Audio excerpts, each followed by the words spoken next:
자, 이제 최소 공배수는 어떻게 구할까 한번 알아봅시다.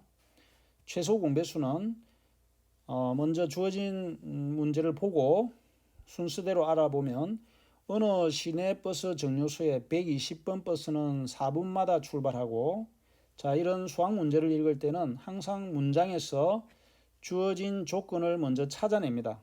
그리고 그 조건들을 이용해서 구하라는 것을 찾아가는 과정만 순수 있게 배운 개념을 적용하면 어렵지 않습니다. 130번 버스는 6분마다 출발한다. 자, 이 문제에서 조건이 120번 버스는 4분마다 출발하고 130번 버스는 6분마다 출발한다는 것이 전제 조건입니다. 먼저 주어진 조건이죠. 그러면 이 정류소에서 오전 8시에 두 버스가 동시에 출발했다고 했을 때 그 다음에 다시 동시에 출발하는 시간을 알아보라는 거죠. 자, 이것은 어떤 개념이냐 하면 어떤 두 수가 다른 게 주어졌을 때 그 두 수들이 배수를 찾아가지고 공통적인 배수가 나타날 때 처음 나타나는 것이 제일 작은 배수가 되겠죠. 그러게 바로 최소 공배수가 되는 것입니다. 그래서 120번 버스가 출발하는 시간을 알아보면 4의 배수니까 4, 8, 12, 16, 20, 24, 28 이렇게 나열이 되고, 130번 버스가 출발하는 시간은 6의 배수가 되기 때문에 6, 12, 18, 24, 30이 되겠죠. 이 중에서 공통인 것을 찾아보면 12와 24라는 것을 알 수가 있습니다. 그러면 12와 24는 뭐냐 하면 다시 그 수 중에서 제일 작은 수인 12의 배수가 됩니다. 즉 12의 배수가 될 때마다 이 두 시내버스는 같은 정류소에 같은 시간에 만나게 되는 것이죠. 그래서 24 다음에는 뭐예요? 36이 되겠죠. 36. 자, 130번 버스도 36분이 되면 다시 오죠. 그래서 이렇게 최소 공배수를 구할 수 있습니다. 그 다음에 이제 이때 120번 버스와 130번 버스가 동시에 출발하는 시간은 4와 6의 배수인 12분 24분이고, 이때 처음으로 동시에 출발하는 시간은 4와 6의 최소 공배수인 12분이 되는 거죠. 자, 이렇게 해서 실생활에 적용된 최소 공배수에 대해서 알아봤습니다. 자, 그러면 이제 소인수분해를 이용한 최소 공배수는 어떻게 구하는지 한번 알아봅시다. 18과 30이라는 두 수의 최소 공배수를 구하는 방법에 대해서 나타냈는데, 소인수분해를 해보면 2, 3의 제곱, 2, 3, 5 이렇게 해서 소인수분해가 되는 것을 나타냈는데, 자, 최소 공배수는 공통인 소인수 2 이렇게 있으면 같은 것은 그대로 쓰고, 자, 3이 제곱이 있고 3이 있으니까 지수가 다르죠. 이럴 때는 아까 그 최소 공배수가 아니라 최대 공약수를 구할 때는 지수가 작은 것을 곱했는데 최소 공배수를 할 때는 큰 것을 곱합니다. 그리고 최대 공약수를 할 때는 공통인 소인수만 곱했는데 최소 공배수는 공통이지 않은 소인수도 모두 곱합니다. 그래서 18에는 5가 없지만 30에 5가 있기 때문에 이 하나라도 들어가는 소인수는 모두 곱하는 거예요. 한 번 더 정리하면 소인수분해를 이용한 최소 공배수를 구하는 방법은 먼저 소인수분해를 하고 지수가 같은 공통인 소인수가 있을 때는 그 소인수 중에서 지수가 큰 것을 택하고 공통이 아닌 소인수를 모두 택합니다. 그 다음 2에서 택한 것을 모두 곱하면 그게 바로 최소 공배수가 됩니다. 자, 그러면 소인수분해를 이용한 최소 공배수는 최대 공약수 구하는 방법과는 달리 같은 공통인 소인수가 있으면 그대로 쓰고, 공통인 소인수 중에서 지수가 큰 것을 그대로 곱하고 공통이지 않은 게 있으면 모두 곱합니다. 그러면 적용된 문제를 통해서 한 번 더 정리를 합시다. 자, 문장을 통해서 정리하면 두 수의 최소 공배수는 그 수를 각각 소인수분해해서 거듭 제곱으로 나타낸 후 공통인 소인수의 거듭 제곱에서 지수가 같으면 그대로 곱하고 지수가 다르면 큰 것을 택해서 곱한 것에다가 공통이 아닌 것이 있으면 그것을 모두 곱한다. 이렇게 알아두면 됩니다. 그러면 다음 두 수의 최소 공배수를 구하시오. 최소 공배수를 구할 때에 지수가 2의 제곱 같으면 그냥 2를 그대로 쓰면 된다. 그죠? 2의 제곱을 그대로 곱하고 자, 지수가 다른 공통인 소인수가 있죠. 3이 있고 3의 제곱이 있으면 지수가 큰 것을 곱합니다. 그래서 4, 9, 36. 두 번째 문제는 3이 공통으로 있고 나머지는 공통이 아니죠. 그러면 공통인 수는 그대로 쓰고 공통이 아닌 거는 소인수 중에 작은 수인 2부터 쓰면 2의 세제곱 곱하고 3은 공통이므로 그대로 하나 쓰고 5도 있고 7도 있죠. 그대로 다 곱하는 거예요. 12와 18은 소인수분해가 되지 않았으니까 소인수분해를 해서 4, 3, 12 4는 2의 제곱 3 18은 2, 9, 18이죠. 따라서 2, 3의 제곱 3, 3, 9니까 그러면 여기서 공통인 소인수 중에서 지수가 큰 걸 하라 했으니까 2의 제곱 곱하기 3의 제곱이 최소 공배수가 되는 겁니다. 36은 4, 9, 36 다시 2의 제곱 곱하기 9는 3, 3, 9니까 마찬가지로 3의 제곱이죠. 84는 2 곱하기 42죠. 2 곱하기 6, 7, 42 다시 한 번 더 쓰면 2, 3은 6 따라서 소인수분해한 결과는 2의 제곱 3 곱하기 7이죠. 그러면 이 주어진 두 수에서 공통인 소인수는 2의 제곱 3 이거는 공통이 아닌 7이 있죠. 그러면 지금 배운 대로 공통인 소인수 지수가 같으면 그대로 쓰고 지수가 다른 공통인 소인수인 3은 지수가 큰 것을 쓴다 그랬죠. 또 7은 하나는 있고 하나는 없는데 한 군데라도 있는 소인수는 모두 다 곱합니다. 그래서 2의 제곱 곱하기 3의 제곱 곱하기 7이 36과 84의 최소 공배수가 되는 겁니다. 자, 그래서 세 수의 최소 공배수도 두 수의 경우와 같은 방법으로 구할 수 있다. 그것은 무슨 말이냐면 두 개 이상의 자연수의 공배수는 그 수들의 최소 공배수의 배수다.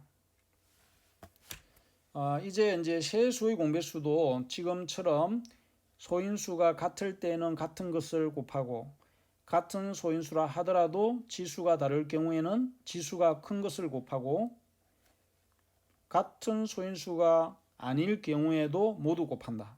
이렇게 알아두면 되고 그래서 두 개 이상의 자연수의 공배수는 그 수들의 최소 공배수, 공배수 중에서 제일 작은 것의 배수이다.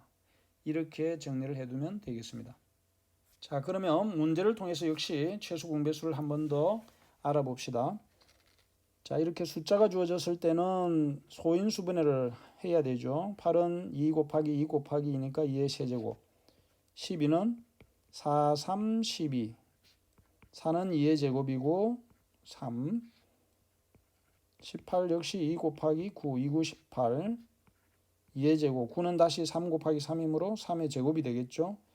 그래서 최소 공배수를 구해보면 2는 3개, 2개, 2개가 있으니까 2의 세제곱 곱하기 3이 하나 있고 없고 3의 제곱이 있으니까 제일 큰 것을 곱하면 되겠습니다.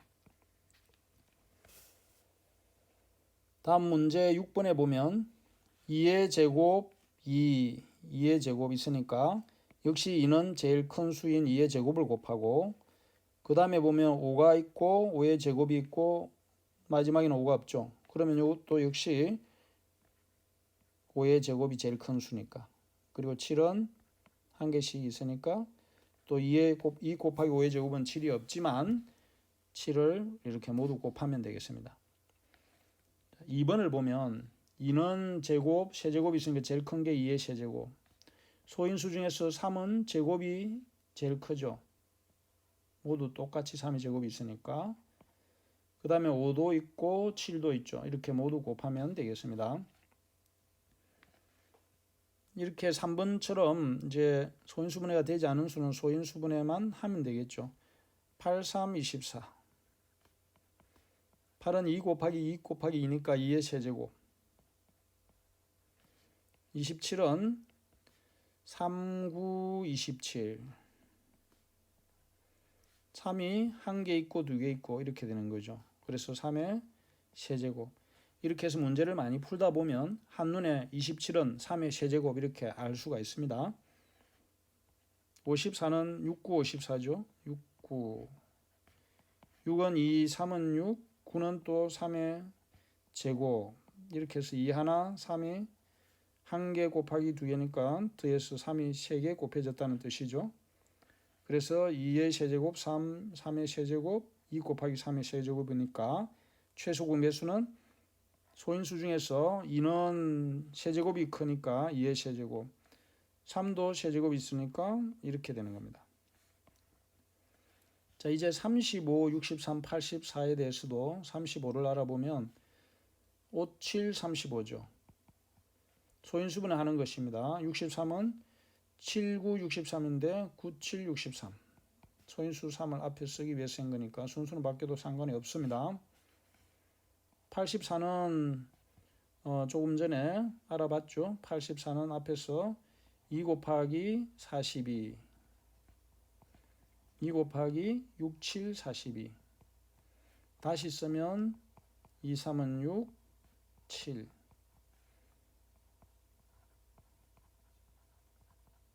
자, 소인수분해하면 이렇게 되죠. 그러면 여기서 소인수를 보면 5하고 7이 있고 3하고 7이 있고 2, 3, 7이 있죠.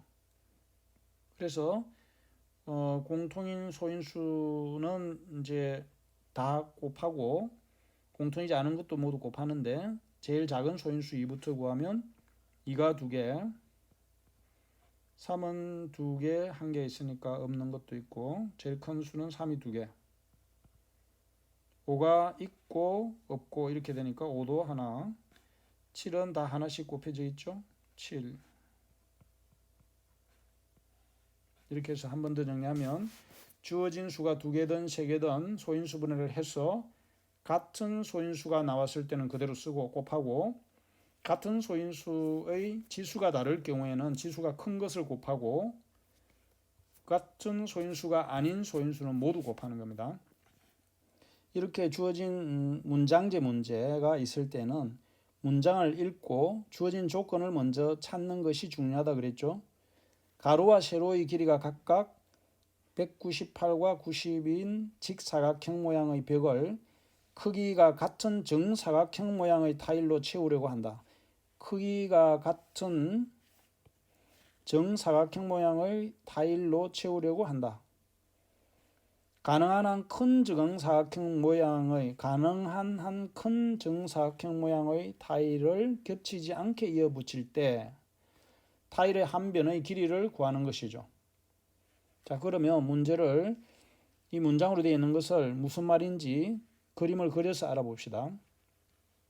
198, 90이니까 대강 한 가로가 2배 이상 크죠. 그래서 세로 가로를 우리가 적당하게 이렇게 한번 그려봅시다. 그런데 이 길이가 다른 것을 정사각형으로 이렇게 채워 넣으려고 합니다. 정사각형으로.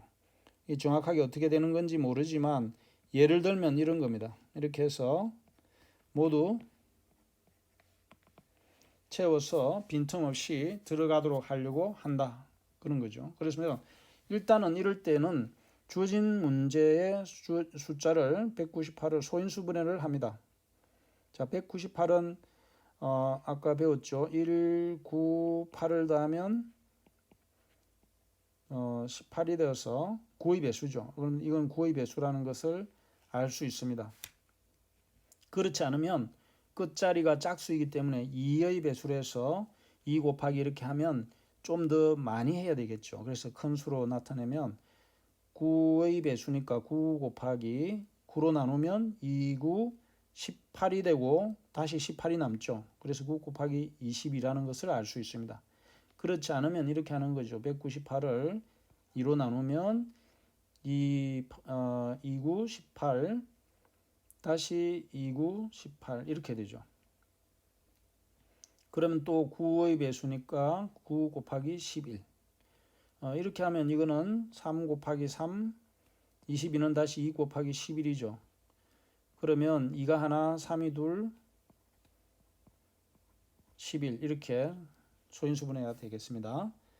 그 다음에 90이라는 수를 소인수분해하면 9 곱하기 10이므로 3의 제곱 곱하기 2 곱하기 5라는 것을 알 수 있죠. 그러면 여기서 이제 제일 그 작은 거 중에서, 그러니까 약수겠죠. 물론 약수 중에서 제일 큰 거. 왜냐하면 문제에서 보면 가능한 한 큰 정사각형 모양의 타일이라고 했죠. 그러면 그 약수 중에서 제일 큰 게 뭐예요? 최대 공약수가 되는 겁니다. 따라서 이 두 수에서 최대 공약수를 구해보면, 최대 공약수는 어때요? 공통인 소인수를 먼저 알아보면 2가 하나씩 들어가 있죠. 그 다음에 3이 두 개씩 들어가 있죠. 그래서 최대 공약수를 구해보면 2 하나, 3 두 개가 되겠습니다. 그래서 2, 9, 18. 따라서 주어진 문제는 한 변이 18cm인 정사각형 모양이 모두 이 직사각형 모양의 벽을 채울 수가 있게 되겠습니다.